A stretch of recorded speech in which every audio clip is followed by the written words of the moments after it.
नमस्कार विद्यार्थी मित्रांनो, वायसी एज्युकेशन महाराष्ट्र चॅनलमध्ये आपले सहर्ष स्वागत आहे। आज आपण इयत्ता 6वी विषय इतिहास व नागरिकशास्त्र यामधील इतिहासाची साधने हा धडा पाहणार आहोत। प्रश्न पहिला, खालील प्रश्नांची प्रत्येकी एका वाक्यात उत्तरे लिहा। लिहिण्यासाठी कोणत्या साहित्याचा उपयोग केला जाईल? उत्तर, सुरुवातीच्या काळात लिहिण्यासाठी खापरे, कच्च्या विटा, झाडांची साल, भुर्जपत्रे यांचा उपयोग केला जाई। 2. वेद वाङ्मयातून कोणती माहिती मिळते? इसवी सन पूर्व 1500 पासूनच्या प्राचीन इतिहासाविषयीची माहिती वेद वाङ्मयातून मिळते। 3. मौखिक परंपरेने कोणते साहित्य जतन करून ठेवले आहे?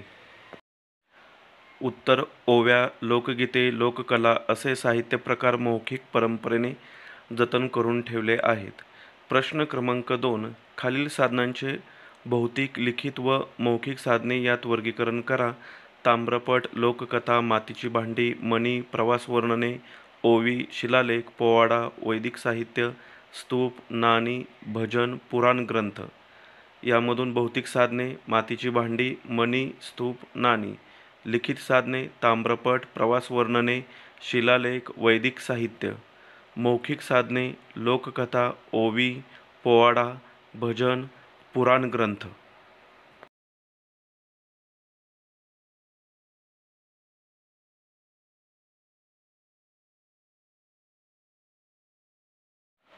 पुढील प्रश्न क्रमांक 3, पाठातील मातीच्या भांड्यांची चित्रे पहा व त्यांच्या प्रतिकृती तयार करा। या प्रश्नाचं उत्तर नाही लिहायचं, त्याप्रमाणे वस्तू तयार करायची आहे। प्रश्न क्रमांक 4, कोणत्याही नाण्याचे निरीक्षण करा व त्यावरून खालील बाबींची नोंद करा। आपण 2 रुपयाचं नाणं घेतलेलं आहे। नाण्यावरील मजकूर भारत, इंडिया, सत्यमेव जयते असा आहे।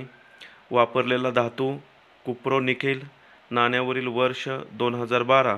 नाण्यावरील चिन्ह राजमुद्रा। नाण्यावरील चित्र फुलांची नक्षी। भाषा इंग्रजी देवनागरी।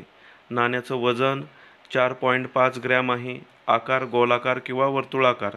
या नाण्याची किंमत 2 रुपये आहे। विद्यार्थ्यांनी कोणतेही नाणे घेतले तरी चालेल आणि त्यावरून माहिती लिहिली तरी चालेल। पुढील प्रश्न क्रमांक 5, कोणकोणत्या गोष्टी मौखिक रूपाने तुमच्या स्मरणात आहेत त्यांचे गटात सादरीकरण करा। याही प्रश्नाचं उत्तर नाही लिहायचं, तर ही एक ॲक्टिव्हिटी आहे। यामध्ये कविता, श्लोक, प्रार्थना, पाढे इत्यादी म्हणायचे आहेत। धन्यवाद। जर तुम्हाला हा व्हिडिओ आवडला असेल तर प्लीज लाईक करा, सबस्क्राईब करा।